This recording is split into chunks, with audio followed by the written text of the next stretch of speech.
Hello, this is Dr. Dennis Bielfeldt of the Christ School of Theology. You're listening to a series of lectures on Scotus, Duns Scotus, the great philosopher theologian who lived from 1266 to 1308.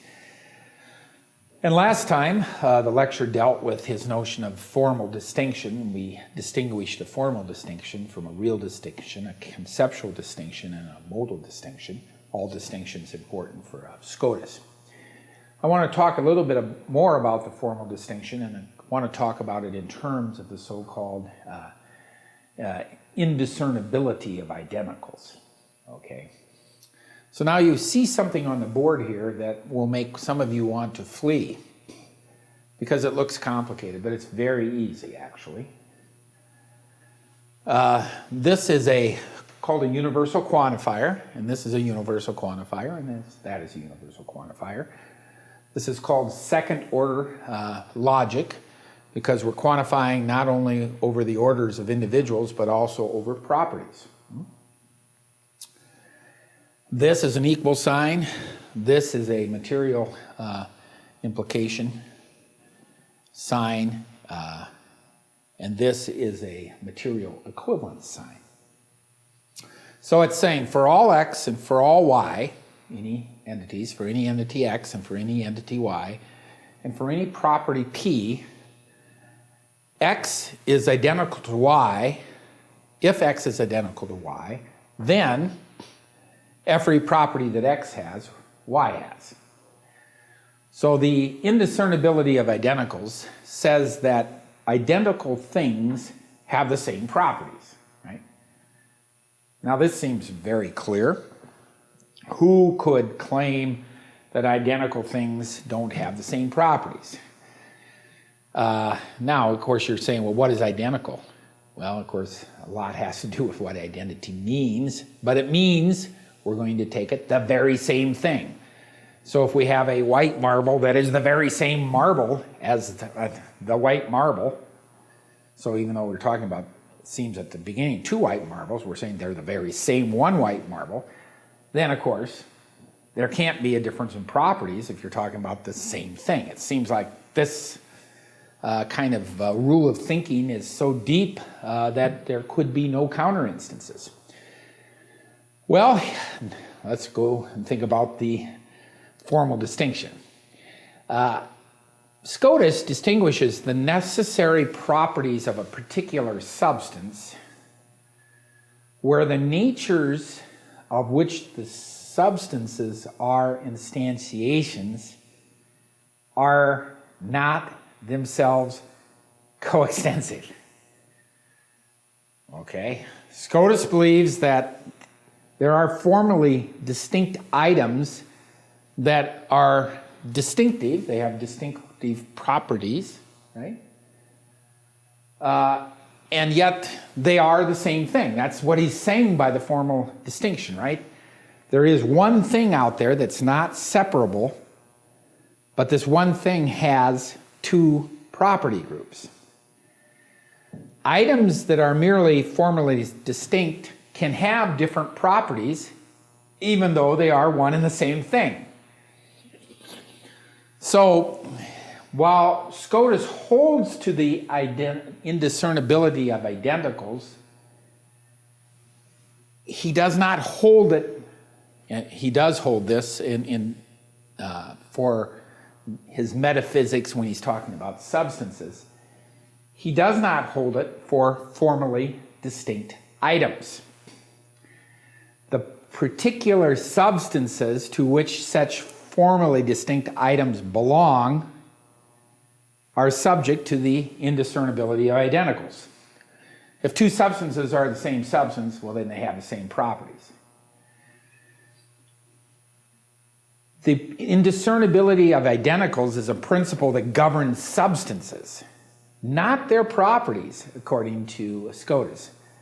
And it states that identical substances have the same properties, but not that the properties of one substance are indiscernible from one another. You get this? So there is one reality here. And we can say that it has a set of will properties, if you will, because will and intellect are formally distinct for SCOTUS. And intellect properties, so we have will properties and intellect properties. The will properties are different than the intellect properties, and if you come in here and say that whatever this is, that's called S, so S is equal to S, well, you would think that every property would be the same, but as it turns out, it's really not when you're talking, well, it would when you're talking about the substance, but not when you're talking about the formal distinction themselves, these formal realities. Well, this may be a bit confusing. Let's have some examples of this. Well, we've seen will and intellect are supposed to have the property of formal distinctness. There are common natures. We're going to look at common natures. So we would have sheep might be a common nature, right? And this particular sheep we're going to call S sheep. And this sheep over here could be T sheep, right? So this sheep is individuated with respect to this sheep because this sheep has a S property, this sheep has a T property.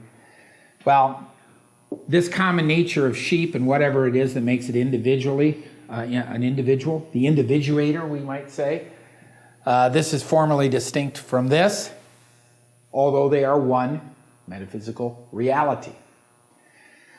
Other examples, genus and specific difference, he claims are formally distinct. The divine attributes, formal distinctness. The Trinitarian persons and the divine essence. Somebody here just asked me, well, this formal distinction would work for the Trinity. Yes, that's right. So we have the divine essence, right? So that's E, the divine essence. And then we have Father, Son, and Holy Spirit, right? So the divine essence and the Father, there's a formal distinction between the Father and the essence, between the Son and the essence, between the Holy Spirit and the essence. There is one essence, right? And yet we have Father properties, Son properties, and Holy Spirit properties, a perfect example of a formal distinction.